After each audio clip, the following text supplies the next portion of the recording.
అందరికీ నమస్కారం. నిన్నటి దినం పవన్ కళ్యాణ్ గారు కడపకు రావడం కొన్ని పరుషమైన పదజాలంతో ఈ ప్రాంత ప్రజలందరినీ అవమానించడం జరిగింది.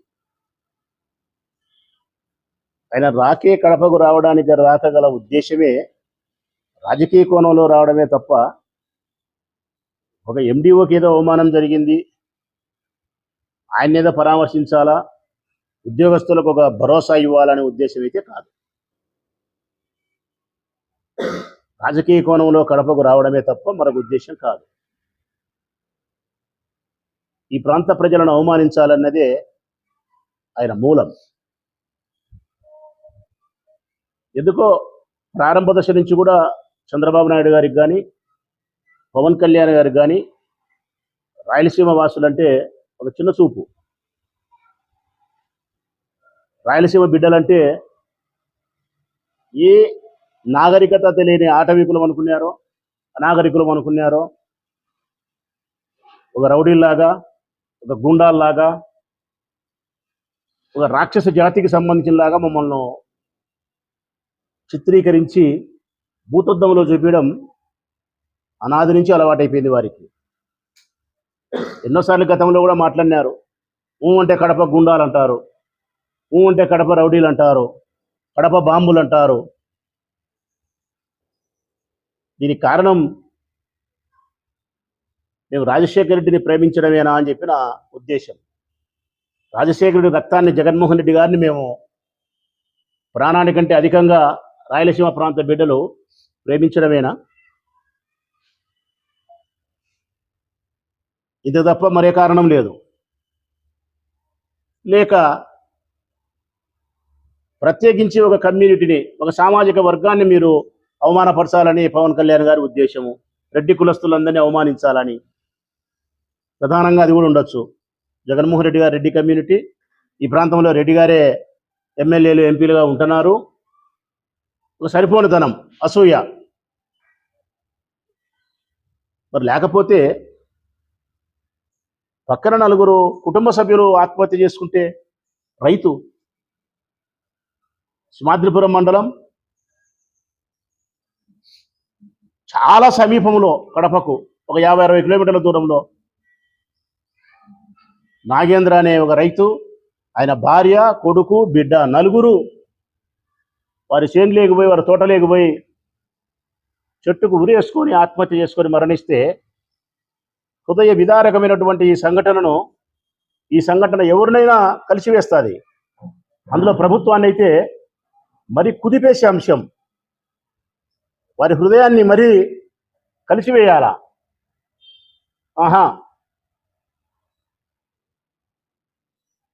సూనికి పోడే కనీసం పత్రికా విలేకరులు ఆ ప్రస్తావన చేస్తే కూడా సరైనటువంటి స్పందన లేదు, సరైనటువంటి సమాధానం లేదు. పోలీసులకు చెప్పినాం, కలెక్టర్కి చెప్పినాం, నివేదిక వచ్చిన తర్వాత ఏంది నివేదిక వచ్చేది? పంట పండక, అప్పులు చెల్లించలేక, అప్పుల వారి దగ్గర నుంచి ఒత్తిడి ఎక్కువై, ఆస్తులను తనఖా పెట్టి వడ్డీలు కట్టలేక, దిక్కుతెలేని పరిస్థితుల్లో ఆత్మాభిమానాన్ని అమ్ముకోలేక, సంపుకోలేక ప్రాణాన్ని సంపుకున్నాడు ఆ కుటుంబం. మళ్ళీ నివేదిక ఏం రావాలా దీనికి? అందరికీ తెలుసు. ఆ రైతు ఇంటికి పోయి నువ్వు పరామర్శించినావా? ఆ గ్రామానికి కానీ, ఆ మండలానికి కానీ పోయి రాష్ట్ర వ్యాప్తంగా ఉండబడిన రైతులకు ఒక భరోసా ఇవ్వాల్సినటువంటి ప్రభుత్వం రైతాంగానికి భరోసా ఇయ్యదు. కానీ ఒక ఎండిఓకు ఆయననేమి చంపలే, పొడసలే, చెయ్యలే, అవమానం జరిగింది. మేము ఎండిఓ పైన దాడిని నేను సమర్థించడంలే. ఏ పార్టీ అయినా, ఏ పార్టీకి సంబంధించిన ప్రజాప్రతినిధులైనా ఎట్టి పరిస్థితుల్లో కూడా ఉద్యోగస్తులపైన దాడి చేయడం అన్నది ఎంత మాత్రం సమంజసం కాదు. ఉద్యోగస్తులు తప్పు చేస్తే ప్రభుత్వానికి డూడు బసవన్న తలకాయ ఊపితే వారిపైన ప్రజాస్వామ్య పద్ధతిలో పోరాటం చేయాల్సిందే. వారి పై అధికారులకు ఫిర్యాదు చేయాల్సిందే, లేదంటే మరొక చోట ఫిర్యాదు చేయాల్సిందే, లేదంటే కోర్టుకు పోవాల్సిందే. అంతే తప్ప ఎవరికి పడితే వాడు దాడి చేసే చర్యలను నేను ఎప్పుడూ సమర్థించను. కానీ ప్రభుత్వ అధికారులు కూడా ఏ ప్రభుత్వం వస్తే ఆ ప్రభుత్వానికి, వైఎస్ఆర్ కాంగ్రెస్ పార్టీ అధికారంలోకి వస్తే వైఎస్ఆర్ కాంగ్రెస్ పార్టీకి, కాంగ్రెస్ పార్టీ అధికారంలోకి వస్తే కాంగ్రెస్ పార్టీకి, ఏ అధికారైనా సరే ఎంఆర్ఓ దగ్గర నుంచి కలెక్టర్ వరకు, ఎస్ఐ దగ్గర నుంచి డీజీపీ వరకు ఎవరైనా ఒకటే, ఆ ప్రభుత్వానికి తలకాయ ఊపడమే, డూడు బసమని అనడమే. ప్రజాక్షేత్రంలో ప్రజా సమస్యలు పరిష్కరించాలని కానీ, ప్రజలకు మేలు చేయాలని కానీ, చట్టానికి లోబడి పనిచేయాలని కానీ, న్యాయాన్ని ధర్మాన్ని పరిరక్షించాలని కానీ ఉండదు. నేను చెప్తాను కదా, తెలుగుదేశం పార్టీకి రోజు తలకాయ ఊపుతున్నారని కాదు. వైఎస్ఆర్ కాంగ్రెస్ పార్టీ అధికారంలోకి వస్తే వైఎస్ఆర్ కాంగ్రెస్ పార్టీకి. ఇది మంచి పద్ధతి కాదు. ఏ పార్టీలు అధికారంలోకి వచ్చినా కానీ ఉద్యోగస్తులు అవినీతిని, లంచగొండితనాన్ని మానుకోవాలా. రాజకీయ నాయకులు స్వార్థాన్ని విడనాడి ఉద్యోగస్తులకు స్వేచ్ఛనివ్వాలా. ప్రజలకు మౌలికమైనటువంటి వసతులు, వారి హక్కులను పరిరక్షించే పాలన కొనసాగించాలా. అది జరగలే. మరి ఈ ప్రభుత్వంలో ఉద్యోగస్తులపైన తీవ్రమైనటువంటి జులుం. పోలీసుల పని అయితే వారి ఇంటి మనుషుల్లాగా పోలీసులను, ఎస్ఐలు, సిఐలు, డిఎస్పీలు వాళ్ళ ఇంటి మనుషుల్లాగా ఎవరు చెప్తే వాళ్ళని పట్టకరా, ఎవరు చెప్తే వాళ్ళని కేసు పెట్టు, ఎవరు చెప్తే వాళ్ళకి అవమానం చేయి. ఆ సుదర్శన్ రెడ్డి అనే లాయర్ను ఎండిఓ పైన దాడి చేసినాడని చెప్పి సుదర్శన్ రెడ్డి లాయర్ను చొక్కా పట్టుకొని ఇసుకపోతున్నారు. అంత అవసరమా? దాడి చేస్తే, ఒక అధికారిపై విధి నిర్వహణకు ఆటంకం కలిగిస్తే, ఒక ఎస్సీ ఎస్టీ కులస్తుడి కులం పేరుతో దూషిస్తే ఆ శిక్షను నమోదు చేస్తారు. ఎస్సీ ఎస్టీ అట్రాసిటీ పెట్టు, విధి నిర్వహణ ఆటంకం కలిగిస్తే 353 ఏదో పెట్టు, కొట్టింటే 324 పెట్టు, దెబ్బ తగిలింటే 326 పెట్టు. చొక్కాలు పట్టుకపోయి ఈడ్చుకుపోవాల్సిన అవసరం కేవలం అతను వైఎస్ఆర్ కాంగ్రెస్ పార్టీ, కేవలం అతను రెడ్డి కులస్తుడు రెండే. మరి ఆ లెక్కనైతే 14-15 సంవత్సరాల ఆడపిల్లలను, 9th క్లాసు 10వ తరగతి ఇంటర్మీడియట్ పిల్లలను మానభంగం చేసి, రేపు చేసి, హత్యలు చేసి వాళ్ళు పట్టకొచ్చినారా? మీరు ఈడ్చకొచ్చినారా? మీరు ఏ బుద్ధన టీవీలలో ఈ రాష్ట్రంలో ప్రజలు ఎవరైనా చూసినారా? మానభంగం చేసిన ఆ మానవ మృగాలను, ఆ రాక్షసులను సొక్కా కాదు చేతికి అరదండాలు వేసి జీబు గట్టేసుకొని ఈడ్చుకొని పోవాలా? పోయినారా? పోరు. సుదర్శన్ రెడ్డి లాయర్ను మటుకు ఈడ్చకపోతామంటారు. కారణం, అతను వైఎస్ఆర్ కాంగ్రెస్ పార్టీ, అతను రెడ్డి కులస్తుడు, పవన్ కళ్యాణ్ కడపకు వచ్చినాడు, చంద్రబాబు నాయుడు చెప్పినాడు చేయాల. ఇది ఈ ప్రభుత్వం పోలీసులను ఉపయోగించుకుంటా అంటే తీరు. కడపకు వచ్చినటువంటి పవన్ కళ్యాణ్ మాట్లాడే మాటలు అది ఎండిఓను పరామర్శించడానికి వచ్చినట్టుందే? ఉద్యోగస్తులకు ఆత్మస్థైర్యాన్ని నింపడానికి వచ్చినట్టుందే? లేదు, ఈ ప్రాంత ప్రజలను అవమానపరచడానికి వచ్చినట్టుంది. వైఎస్ఆర్ కాంగ్రెస్ పార్టీ వాళ్ళను దూషించడానికి వచ్చినట్టుంది. తాట తీస్తా ఆయన మాట్లాడే మాటలు, తోలు ఒలుస్తా, మీ ఇళ్ళలోకి వచ్చి చొక్కా పట్టుకొని ఈడ్చుకొని పోయి జైల్లో పెడతా. అహంకారం నెత్తికెక్కింది, మీకు ఇంకా పొగురు తగ్గలేదా? అంటే ఈ రాయలసీమలో మేము ఉద్యోగస్తులను కొడతా అంటాం, అవమానం చేస్తూ ఉంటాం, ఇది మా సంస్కృతి అన్నట్టు మాట్లాడుతున్నాడు. ఇదేదో కాశ్మీర్ కల్లోలిత ప్రాంతం మాదిరి మాట్లాడుతున్నాడు. గుండెల మీద చేసుకొని అధికారులు చెప్పమని అడుగుతా ఉన్నా నేను. ఓపెన్ ఛాలెంజ్ అధికారులకు. ఈ ఆంధ్రప్రదేశ్ రాష్ట్రంలో 26 జిల్లాలలో, మా రాయలసీమ ప్రాంతంలో ఉండబడిన జిల్లాలలో ఉద్యోగస్తులకు దొరికిన గౌరవం, అభిమానం మరెక్కడా దొరకదు. ఇది సత్యం. అధికారులు చెప్పమనండి. ఈ జిల్లాలలో పనిచేసే ఏ ఉద్యోగస్తునికైనా, చిన్న పెద్ద ఏ ఉద్యోగస్తునికైనా విపరీతమైనటువంటి గౌరవం, మర్యాద ఈ ప్రాంత ప్రజలు ఇస్తారు. వారిని ఎంతో అభిమానంగా చూస్తారు, వారి అవసరాలకు ఉపయోగపడతారు. ఒక అధికారి ఏదైనా ఒక మాట చెప్తే కూడా ఇక్కడ ఎంత పెద్ద రాజకీయ నాయకుడైనా వింటాడు. వారి విధి నిర్వహణకు సహకరిస్తారు. కలెక్టర్లకు కానీ, ఆర్డీఓలకు కానీ, ఎంఆర్ఓలకు కానీ. ఇక్కడ దొరికినంత గౌరవం ప్రభుత్వ ఉద్యోగస్తులకు మరే జిల్లాలో దొరకదు. మర్యాద, ప్రేమ, అతిథులను గౌరవించే తత్వం మాకా మీరు నేర్పించేది? ఈ ప్రాంత బిడ్డలకా మీరు చదువు చెప్పేది? కానీ మీరు మాట్లాడే మాటలు ఎట్లున్నాయంటే మేము రాక్షసులమైనట్టు. అసలుగా మేము ఉద్యోగస్తులు రాసి రంపాన పెట్టినట్టు, సంపుతానట్టు, కొట్టానట్టు, అవమానం చేస్తానట్టు. ఆయన ఇక్కడ క్యాంప్ ఆఫీస్ పెట్టి కంట్రోల్ చేస్తాడంట మమ్మల్ని. ఏం కంట్రోల్ చేయనీకి నువ్వేమైనా హెడ్ మాస్టర్వా? మేమేమైనా స్కూల్ పిల్లలమా నువ్వు కంట్రోల్ చేయనీకి? ఏమిడ పరీక్ష ఫెయిల్ అయినామని మమ్మల్ని కంట్రోల్ చేస్తావు నువ్వు? ఏమి దారి తప్పిపోయినామని కంట్రోల్ చేస్తావు మమ్మల్ని నువ్వు? క్యాంప్ ఆఫీస్ పెట్టాడంట. దేనికయ్యా క్యాంప్ ఆఫీసులు పెట్టేది పవన్ కళ్యాణ్ గారు? ఇక్కడ ఉక్కు ఫ్యాక్టరీ పెట్టేదానికి క్యాంప్ ఆఫీసు పెట్టు. కొప్పర్తి నుంచి మా పరిశ్రమను తరలించకుండా పోయేదానికోసం క్యాంప్ ఆఫీస్ పెట్టు. మా రైతులకు మేలు చేసేదానికోసం క్యాంప్ ఆఫీస్ పెట్టు. నీ సంక్షేమ పథకాలను సక్రమంగా అమలు పరచడానికి క్యాంప్ ఆఫీస్ పెట్టు. మా పిల్లలకు ఉద్యోగ అవకాశాలు కల్పించేదానికి ఇక్కడ క్యాంప్ ఆఫీస్ పెట్టి ఎన్ని పరిశ్రమలు చేస్తావో తీసుకురా. దీనికి క్యాంప్ ఆఫీస్ పెట్టాడు డిప్యూటీ సీఎం అంటే ఈ జిల్లా వాసులు కూడా, ఈ రాయలసీమ బిడ్డలు కూడా స్వాగతిస్తారు. మా తోలోల్చనీకా?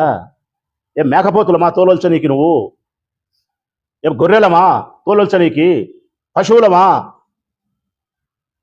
తోలొల్చడానికి? మా సొక్కబట్టి గుంజకపోవడానికి, మమ్మల్ని జైళ్ళలో పెట్టడానికి? మాకు మంచి చేసేదానికి క్యాంప్ ఆఫీసు పెడితే స్వాగతిస్తాం. మమ్మల్ని అవమానపరచడానికి బజార్ నెంబర్ మమ్మల్ని ఈడ్చుకపోతామంటే చూస్తూ ఊరుకునేటోళ్ళం కాదు.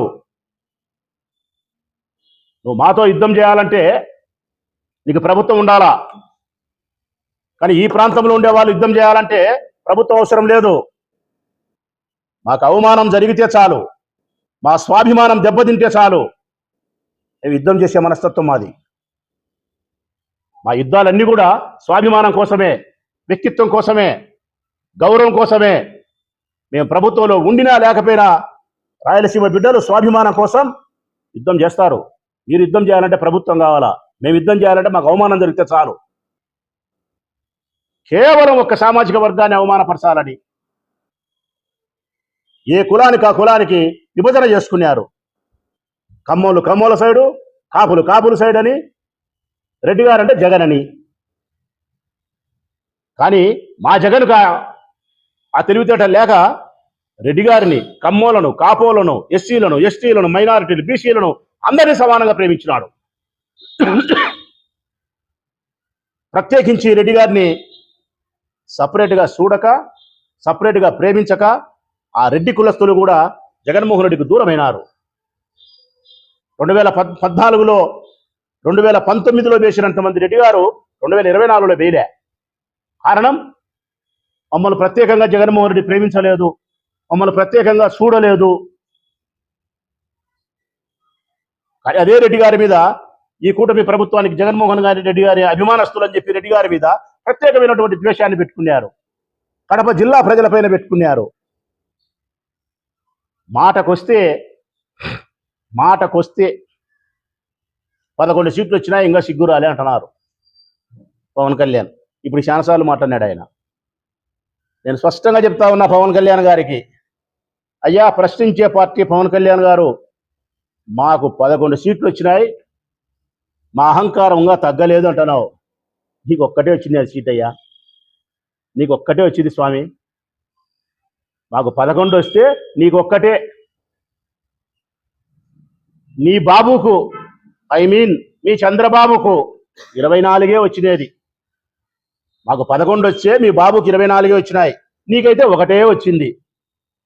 ఒకటి వచ్చిన నీవు ఈరోజు ప్రభుత్వంలో లేవా? 24 వచ్చిన చంద్రబాబు నాయుడు ఈరోజు ప్రభుత్వంలో లేడా? 11 సీట్లు వచ్చిన జగన్మోహన్ రెడ్డి 130, 140 సీట్లతో మళ్ళీ ప్రభుత్వంలోకి రాడా? ఈరోజు అహంకారంగా నువ్వు మాట్లాడితే నీ నోటికి బీగం ఆ రోజు వెయ్యరా? నువ్వు ఏ రోజైతే చెప్పు తీసుకొని వైఎస్ఆర్ కాంగ్రెస్ పార్టీ వాళ్ళను చెప్పుతో కొడతానని చెప్పి బహిరంగంగా చెప్పు చూపించినావో ఆ రోజే జగన్మోహన్ రెడ్డి నీ నోటికి బీగ వేసిట్టే ఇంత దూరం మాట్లాడేవాని కాదు. నువ్వు జగన్మోహన్ రెడ్డి గారు మంచోడై నువ్వు చెప్పుతో కొడతావు వైఎస్ఆర్ కాంగ్రెస్ పార్టీ ఎమ్మెల్యేలని చెప్పి బహిరంగంగా మాట్లాడినప్పుడు కూడా నిన్ను శిక్షించకుండా పోవడం వల్లనే నీ నోటికి ఎంత మాటలు మాటలు వస్తున్నాయి. ఎంత అహంకారం అంటే అంత అహంకారంగా ప్రవర్తిస్తూ ఉన్నావు. ఈ ప్రభుత్వం శాశ్వతం అనుకుంటా ఉన్నావు నువ్వు. ఈ ప్రభుత్వం, ఈ అధికారం శాశ్వతం కాదు. 5 సంవత్సరాలు విజయం నీ దగ్గర ఉంటే 5 సంవత్సరాలు మా దగ్గర ఉంటుంది. విజయం దోబూచులాటలాడుతుంది. ఎవరి దగ్గర విజయం స్థిరంగా ఉండేది కాదు. చంచలమైన స్వభావం కలిగింది విజయం. నేడు నీ దగ్గర, రేపు మా దగ్గర. ఈరోజు మీరు ఏ విత్తనం వేస్తే రేపొద్దున ఆ ఫలమే వస్తుంది. ఈరోజు డెమోక్రసీలో ఎన్నికలలో విజయం సాధించిన మీరు అధికారం ఉంది కదా అని చెప్పి అహంకారమైనటువంటి విత్తనం వేసి కక్ష సాధింపు చర్యలకు పాల్పడితే రేపొద్దున మా ప్రభుత్వంలో కూడా అదే విత్తనమే, అదే ఫలమే వస్తుంది. అది మీరు తెలుసుకొని జాగ్రత్తగా మసులుకోగలిగితే, ఈ ప్రాంతాన్ని అవమానపరచకుండా ఉండగలిగితే, ఈ ప్రాంతానికి మేలు చేయగలిగితే స్వాగతిస్తాం. ఇక సుదర్శన్ రెడ్డి ఎండిఓ సమస్య ఏం కాదనేమా. మంచి ఏదో చెడు ఏదో ఆ ప్రాంతంలో చెప్తారు. ఎండిఓ ఏం తప్పు చేసినాడు, తప్పు చేసింటాడు, ఒప్పు చేసింటాడు. ఏది ఏమైనప్పటికీ ఆయన పైన దురుసుగా ప్రవర్తించింటే కేసు పెట్టాల్సిందే, కేసు పెట్టినారు, అరెస్ట్ చేస్తారు. పోనీ నువ్వు వచ్చినంత మాత్రాన, నువ్వు ఆగిత్యంగా మాట్లాడినంత మాత్రాన హత్య కేసు పెడతారా? 302, 307 పెడతారా? లేకుంటే రేపు పెడతారా? పెట్టరు. నువ్వు వచ్చి ఆగిత్యంగా మాట్లాడినా విధి నిర్వహణ ఆటంకం కలిగించిన 353నే పెడతారు. నువ్వు వచ్చి ఆగిత్యంగా మాట్లాడకపోయినా ఎస్సీ ఎస్టీ అట్రాసిటీయే పెడతారు. నువ్వు వచ్చినా రాకపోయినా, చెప్పినా చెప్పకపోయినా 324, 326 పెడతారు. నువ్వు వచ్చి ప్రత్యేకంగా సాధించింది ఏమీ లేదు. కేవలం రాజకీయ కోణంలో రాజకీయపరమైన రాకతో కడపకు రావడమే తప్ప ఉద్యోగస్తులకు భద్రత కోసం కాదు. ఉద్యోగస్తులకు ఈ జిల్లాలో కానీ, ఈ ప్రాంతంలో కానీ భద్రతకు కొదవ లేదు. మీకు ఉద్యోగస్తుల మీద ప్రేమ ఉంటే మీ కుటుంబ ప్రభుత్వానికి మీరు చెప్పిన ప్రకారం పిఆర్సీ ఇవ్వండి. మీరు చెప్పిన అలవెన్సులు ఏమేమి ఉన్నాయో అవన్నీ ఇవ్వండి. పిఆర్సీ ఇంకా ఏదేది ఉన్నాయో కదా ఇవ్వాల్సినవి, అవన్నీ ఇవ్వండి. ఉద్యోగస్తులకు 1వ తారీఖు జీతం ఇస్తామని చెప్పినారు. 10వ తారీఖు వరకు జీతాలు ఇవ్వలేకున్నారు. ఆ జీతాలు 1వ తారీఖు జీతాలు ఇవ్వండి. ఎంఆర్ఓ వనజాక్షిని ఇసుకలో వేసి ఒక మహిళను ఈడ్చిడ్చి కొడితే తెలుగుదేశం పార్టీ మాజీ ఎమ్మెల్యే, ఏం పేరు ఆయన పేరు, చింతమనేని, ఇదే చంద్రబాబు నాయుడు గారు పిలిచి ఎంఆర్ఓ వనజాక్షిని అడిచినాడు. చింతమనేని అడిసలే. మహిళ ఎంఆర్ఓ అధికారి దొంగ ఇసుకను నియంత్రించడానికి పోతే ఇసుకలో ఈడ్చి కొట్టినారు ఆమెను. పాపం ఆడమనిషిని కొట్టింది తెలుగుదేశం పార్టీ మాజీ ఎమ్మెల్యే. చంద్రబాబు నాయుడు సమర్థిస్తాడు. అప్పుడు ఎమ్మెల్యే ఆయన, చింతమనేని మాజీ కూడా కాదు, ఎమ్మెల్యే 2014-19లో. ఇది మీ చంద్రబాబు నాయుడు నిర్వాహకం. ఉద్యోగస్తులకు మీరు ఇచ్చినటువంటి గౌరవం. ఇట్లా సంఘటనలుగా చాలా ఉన్నాయి. అసలు ఆశ్చర్యం కలిగేది ఏంటంటే, పిఠాపురంలో ఒక అమ్మాయిని మానభంగం చేసి అత్యాచారం చేస్తే ఆ అమ్మాయిని పరామర్శించడానికి పోలే పవన్ కళ్యాణ్. ఆ అమ్మాయి కుటుంబాన్ని పరామర్శించడానికి పోలే. ఇక్కడ సింహాద్రిపురం దగ్గర దిద్దకుంటలో ఒక రైతు కుటుంబం 4 ఊరేసుకుంటే ఇక్కడ ఈయనను పరామర్శించడానికి పోలే. ఎండిఓకి ఏ గాయం లేకపోయినా కానీ పరామర్శించడానికి వచ్చినాడు. మరి ఇది డ్రామా అంటారా, కాదంటారా? వచ్చినట్టు కాకుండా ఇక మమ్మల్ని అందరినీ తోలలుస్తా, తాట తీస్తా, మీ అహంకారం తగ్గిస్తా, క్యాంప్ ఆఫీసు పెడతా, మీ కథ తేలుస్తా. ప్రజలకు స్పష్టంగా చెప్తా ఉన్నాం, ప్రభుత్వంలో వాళ్ళు ఉండారని, అధికారం ఉందని, పోలీసులు వాళ్ళ మాట వింటారని వారి ఇష్టానుసారం అధికార దుర్వినియోగానికి పాల్పడుతున్నారు. వారి ఇష్టం వచ్చినట్టు అహంకారంతో వాళ్ళు ప్రవర్తిస్తూ ఉన్నారు. వైఎస్ఆర్ కాంగ్రెస్ పార్టీకి సంబంధించిన వాళ్ళను అవమానపరుస్తూ ఉన్నారు, హింసిస్తూ ఉన్నారు, జైళ్ళలో పెట్టే ప్రయత్నం చేస్తూ ఉన్నారు. చివరకు రాయలసీమ ప్రాంత ప్రజలను, కడప జిల్లా ప్రాంత ప్రజలను రాక్షసులుగా, దుర్మార్గులుగా, రౌడీలుగా చూపించే ప్రయత్నంలో భాగంగా మీరు మానహీనంగా మాట్లాడుతూ ఉన్నారు. ఇది తగినటువంటి విధానం కాదు. ఈ ప్రాంత ప్రజలను మీరు అవమానపరిచే విధంగా, ఒక్క సామాజిక వర్గం రెడ్డి కులస్తులను అవమానపరిచే విధంగా మీరు ప్రవర్తిస్తే చూస్తూ ఊరుకోమని చెప్పి హెచ్చరిక చేస్తా ఉన్నాం.